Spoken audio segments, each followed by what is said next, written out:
Okay. Sorry about that, book two. that was a puppy interruption and then a male interruption. So the chat about this book is shot all to hell and gone. The point I wanted to make when I was reading that very dramatic description that was interrupted by puppy kisses is that this is really good. It isn't in complete control. It's not, therefore this little mini whatever these things are, a review of it or whatever you want to call it, is not an absolute rave. But it's very enjoyable. So you will like it. And the next book in this interrupted little Friday reads, the next book is a rave. And it's a total surprise to me. We saw it yesterday. It's Paris Echo by Sebastian Fox, the author of Birdsong and what was the other one? Charlotte Gray. It's a Paris novel, as you can tell from the barely discernible, completely vague, blurry Eiffel Tower on the cover of the American edition. And boy, oh boy, is it a Paris novel. Oh my God. Paris just lives in these pages. But I want to go through the plot of it just a bit to remind you, and then I will tell you a bit about it. American historian Hannah intends to immerse herself in World War II research in Paris, wary of paying too much attention to a city where the youthful misadventure once left her dejected. She spent a year in Paris years ago, and it hurt her. The relationship that happened then hurt her. But a chance encounter with Tariq, a Moroccan teenager whose vision of the City of Lights as a world of opportunity and rebirth starkly contrasts with her own, disrupts her plan. And we met Tariq yesterday. He's the one who opens the novel by noticing as he's peeing in a bathroom that he's really beautiful. Hannah agrees to take in Tariq as a lodger, forming an unexpected connection with the young man. As Tariq begins to assimilate into the country where he risked his life to enter, he realizes that its dark past and current ills are far more complicated than he planned. And Hannah, diving deeper into her work on women's lives in Nazi-occupied Paris, uncovers a shocking piece of history that threatens to dismantle her core beliefs. And this is a weird novel, at least compared to everything I've read. As far as I know, everything by this author. I've never read anything like this that he's ever written. It's wonderful. It's slangy. It's loose-jointed. It's fast. It's full of conversation. Instead of long, stately descriptions, it's full of dialogue. And it has I don't even know the precise word for it. It has a jolt of electricity running throughout it that I do not associate with this author. Maybe those of you who are big fans of the made-up stories, maybe there are a lot of you out there that are big fans of this author. Maybe you'll tell me that all of his books are like that and I just missed it. But I don't think so. I don't think so. I have read everything as far as I know, everything he's ever written. And I've read Birdsong a couple of times and I don't remember anything like this. This is fascinatingly controlled. And it read like an author trying something new on almost every page, which was thrilling in such an established author. It was thrilling to read. Hannah is a wonderful character. She is a bit older. She's not middle-aged yet, but she's getting there. And she is a bit settled in her ways and doesn't like that about herself. She's incredibly intelligent, but doesn't like that about herself either because of how off-putting it is in social situations. And she's incredibly insightful. And that's great to watch a character like that, so immediately three-dimensionally real, right from the first beginning, develop in the course of the book, because the story that she encounters, that she stumbles upon about occupied Paris, is amazing. It's the historical parts of this novel, which are what I associate with this author, are masterfully done. And it is actually disturbing. The implications of the story that she uncovers are actually disturbing. That's not dust jacket overspeak. But as much of a revelation as she is, the character of Tariq is even more so. It's like I mentioned, hoping for. I mentioned it in connection with Hide With Me. Was that the name of it? What was the name of it? It's right here. Hide With Me, yes, by Sorbonne Banerjee. I mentioned in connection with that book that the main character in that book, it's a YA novel, Cade, is a very convincing portrait of a certain kind of young, muscular teenage super hottie. And I wasn't prepared for two in a row, but Tariq is also that. In fact, Tariq is a stunningly effective portrait of a far more complicated kind of teenage super hottie. The semi-feral kind, kind that doesn't have a warm and welcoming white picket fence home to go home to. The type who's had to learn a little bit of manipulation and a little bit of rough living in order to get through the world. I thought it was amazing. I don't know. I'd be very curious to know, in talking with this author,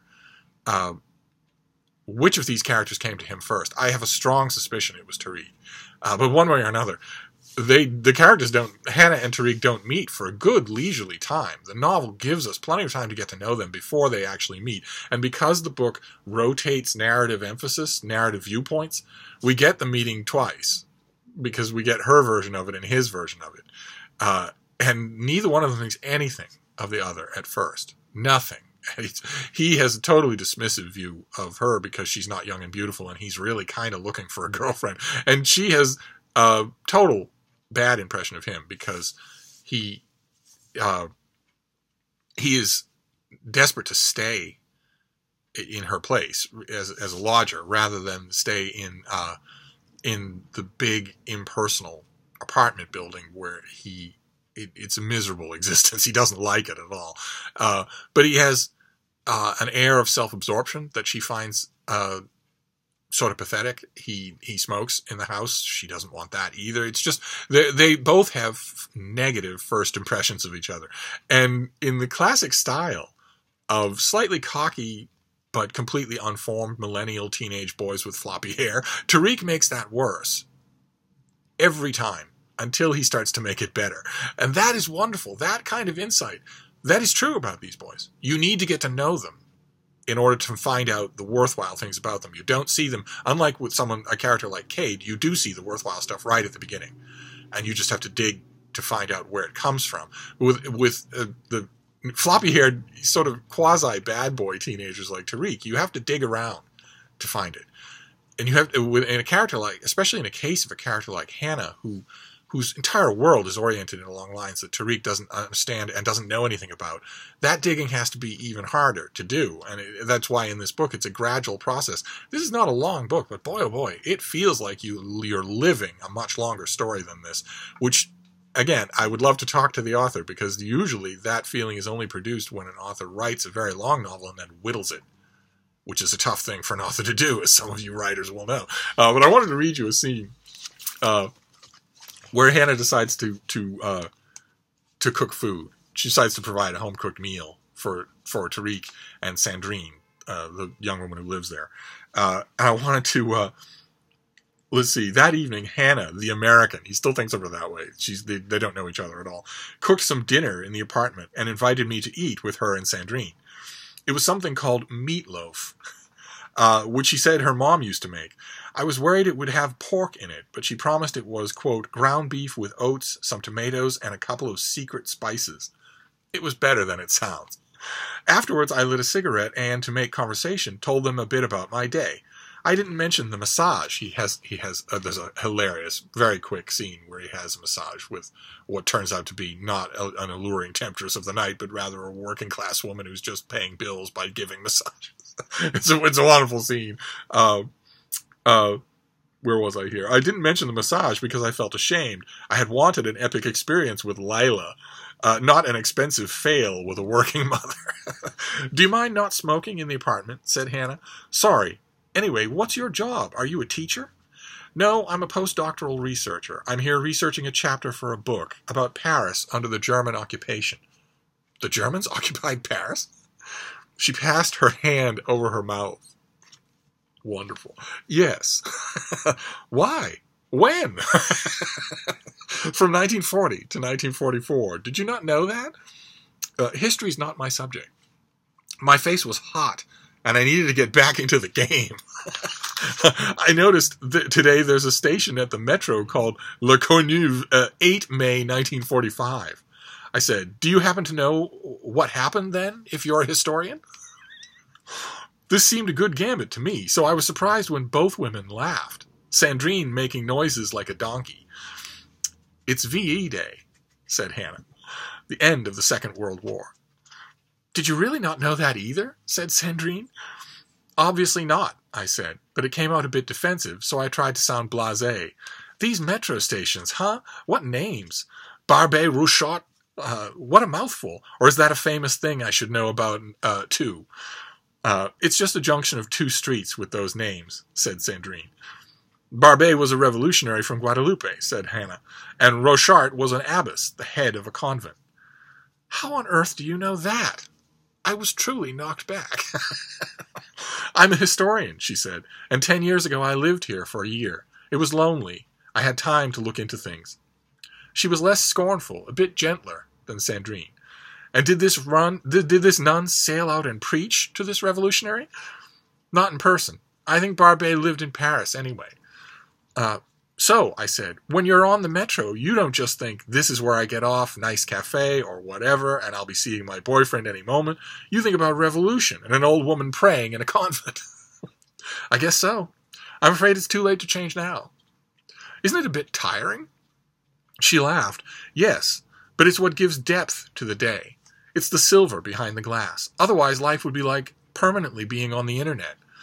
Just one-dimensional. Click, open, shut, click. I didn't have an answer to that.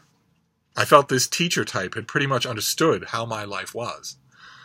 Also, I didn't want to irritate her in case she sent me back to my apartment building. Do you need any more help with your translations, I said, to remind her of my uses. I'll let you know later. Thank you.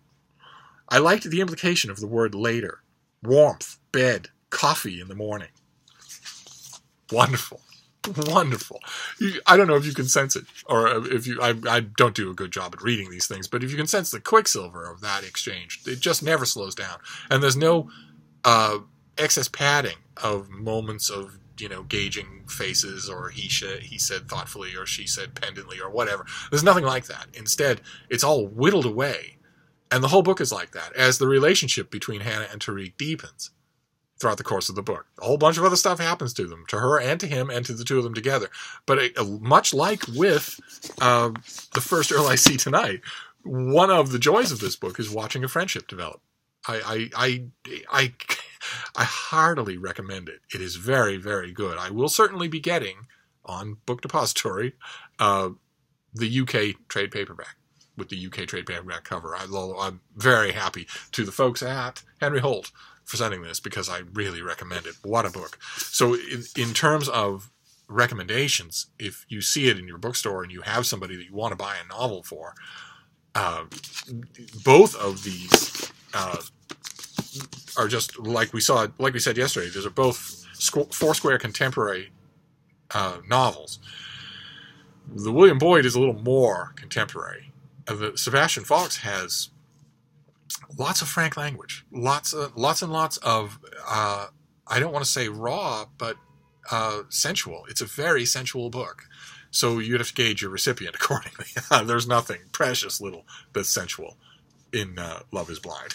But and then the last book that I of the four that I have read that I want to talk about, and then we'll move on to the ones that I haven't read. The last one that I read was this.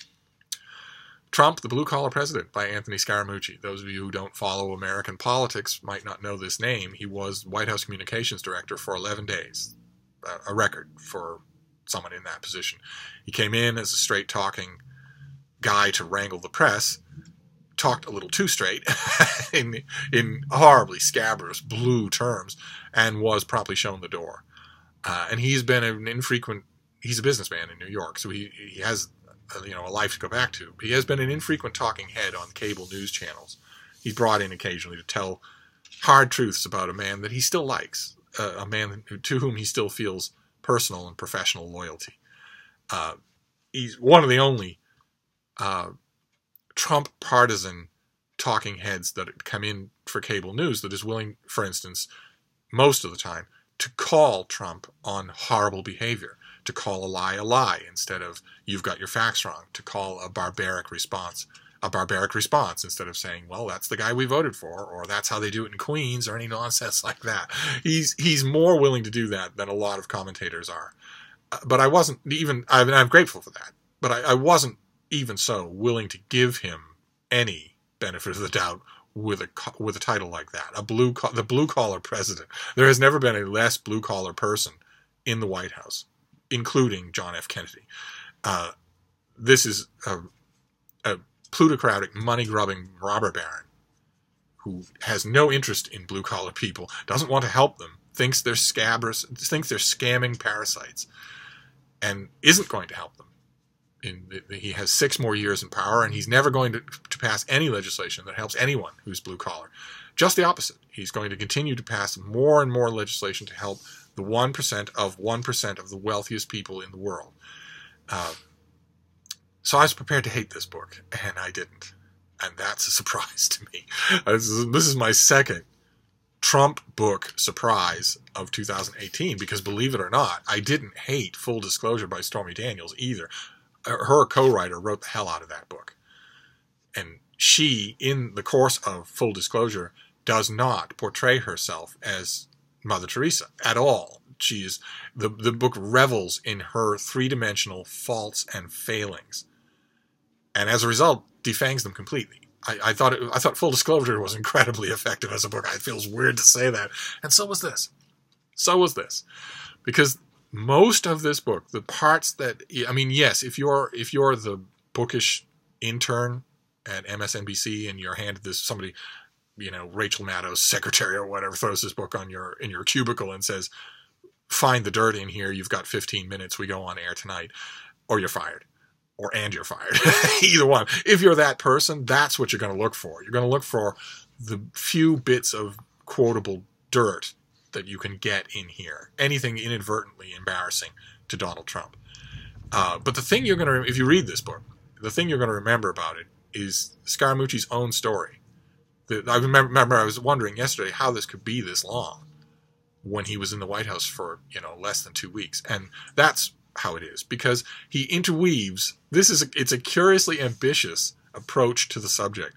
He interweaves Donald Trump's personal story, which is extremely aggravatingly told here, with a wink and a nod or just open omission of all the horrible stuff in Donald Trump's upbringing, in his raising at the hands of a monstrous father and a monstrous mother, in a monstrous environment where he was basically trained to be a psychopath. And embraced it eagerly for money. So on the one hand, you get that story, and it's irritating, and it's not the last time that we're going to read that story. There will be a triumphalist biographies next year at this time that tell that story in far greater length. There's one in the works that I have heard is just unbelievable, just the triumph of the will from start to finish. But the other half of the story, in fact, much more than the other half, the bulk of this book, is Scaramucci's own story. Growing up, his family, losing his way in terms of attitude, losing his way and briefly parting ways with his family, losing clear sight of the fact that family is everything, that family matters more than anything, which in this book he keeps hinting is the essential truth that links him with Donald Trump, because they both think the same way, and that isn't true. And he has to be close enough to know that. Trump doesn't care about anyone but himself, including very much his own family, including very much them. Any Trump supporter who has watched him have treasured, close, longtime allies and friends, and then turn on them as soon as they say something negative, or as soon as turning on them might seem to help him. Anyone who can have watched that for 2 years, much less 35 years as I have, and think that his family would be spared that is insane. And Scaramucci's not insane, but he insists on that as a similarity between the two of them. You have to overlook that to read the book, unless you believe it. But I'm assuming that you don't. But it certainly ends up being the thrust of truth in his own story. That he comes back to the realization that family is everything, and that it's actually a wonderful arc in this book. It surprised me a lot of how effective it is. His own story is the story of someone who comes very close to losing the only valuable thing in the world, in his world, and then realizes that he had almost done that and comes back to it. So I understand from his point of view, no one was ever going to buy that book, right? No one was ever going to buy that book, but they will buy this one if you link it to the story of this creature that you, for some unaccountable reason, you are giving your loyalty to. Even though, by the end of this book, I am certain that he sees through Trump completely. Just for some inexplicable reason, that loyalty means more than what he sees. But one way or another, my point here is that this was a surprise. It was a surprise, the same as Story Daniel's book. I found them both ultimately enjoyable. It's just kind of strange. And then we'll move on. We'll move on now to the books that I will be reading, because these videos, it's a good thing. We should think severely about whether or not we're going to keep up these videos, because if you thought I was long-winded when I just talked about, you know, the latest outrageous thing that Memento Mori has done, you haven't seen. Talking about books, reviewing them, talking about what's in them is my whole life. It's what I do for a living. It's my main non-dog related passion. If I start to make videos like that, they're going to start to be 2 hours long. Anyway, I mean, in this video alone, I'm sure that you get the impression, and that impression is accurate, that I could have talked about William Boyd's Love is Blind for the whole of this video. Anyway, so I'm going to try and cut this down. We'll try and get through these 4 books quickly to get this video in under 30 minutes. I don't think it'll be possible. We'll see. So the first one I'm going to read is this one. It's by Matt Gutman, and it is The Boys in the Cave. It's the book that he was always going to write. He's an ABC correspondent who was the guy on the spot for that Thailand cave rescue, where a team of boys and their teacher were trapped in a cave by monsoon rains. And they were in there for days. They were in there for 10 days before anyone could even think about organizing a rescue. And then the whole world became interested in, are they there? Are they still alive? What are they going through? Can they communicate? That sort of thing. And Matt Gutman was there all along. He's reporting on that story all along. He was talking to everybody. He was taking copious notes. This is the book he was going to write. And it's on my agenda. It is up next. I have never read this guy. I don't know that he's ever written another book. No, he hasn't. This is his first book. And I'm always curious to see what a writer will do with that. I've read quite a few that come off as just what you suspect they might be, cash grabs. We'll see if this one does. I will report back. Let's see. And the next one is a romance. This is the second, I think, volume in the Montana Rescue series. I think there's only been one other. Is that right? No? Yes? See, this is not good. This is the sort of stuff... Oh, no, there have been plenty more. Okay, there have been plenty more. This is by Susan May Warren, and this one is called Wait for Me. And it's the same cover theme as on all the Montana Rescue series. You get a title, you get rapid water or natural disasters of some kind, and you get a square-jawed himbo. And this is Pete Brooks can't believe he waited an entire year for EMT Jess Tagg to return to Montana, only to have her break his heart. Worse, a series of mistakes on the job has cost lives, and Pete isn't sure he wants to continue to work in search and rescue. Maybe if he can just get over Jess, he can figure out how to move forward. And, of course, I have a feeling he's not going to get over her. I have a feeling that she's going to be the method of getting him to move forward. But we shall see. It's contemporary, boots on the ground, action, adventure, romance. I have a bad track record with liking them, but we shall see. Then the next one is YA. This is by Joseph Bruchac. He's an Abenaki novelist and storyteller, and this is a YA novel of his about, let's see here, it's 1932, and 12-year-old Cal Black and his pop have been riding the rails for a year after losing their farm in the Great Depression. Cal likes being a knight of the road with Pop, even if they're broke, but then Pop has to go to Washington, D.C., and Cal can't go with him. So Pop tells Cal something he never knew before. He's a Creek Indian, which means Cal is too. And Pop has decided to send Cal to a government boarding school for Native Americans in Oklahoma called the Chalagi School. The conditions at school are harsh and miserable, but other Creek boys there quickly take Cal under their wings, teaching him about his people's history, heritage, language, and customs in spite of the rules of the school. Most of all, he learns how to find strength in a group of friends who have only one another. So we shall see. I don't think I can count on the fingers of one hand the number of Native American YA novels that I've ever read. So, and there's one that's coming to mind. The plot sounds very similar to this. Oh, and I can't remember what it is. I remember the cover. The cover is there's a great cover of a young boy facing an enormous bear. I'll find out what it is if I can remember and put it in the what Sean the Book Maniac refers to as the show notes. And then the last thing that I'll be reading, this will take up the bulk of my time. This comes out in early November. And it is an answer to pushback that I have received on this channel. I have mentioned a couple of times in my 8,000 videos that I'm not a big fan of Sylvia Plath. Neither her poetry nor the bell jar.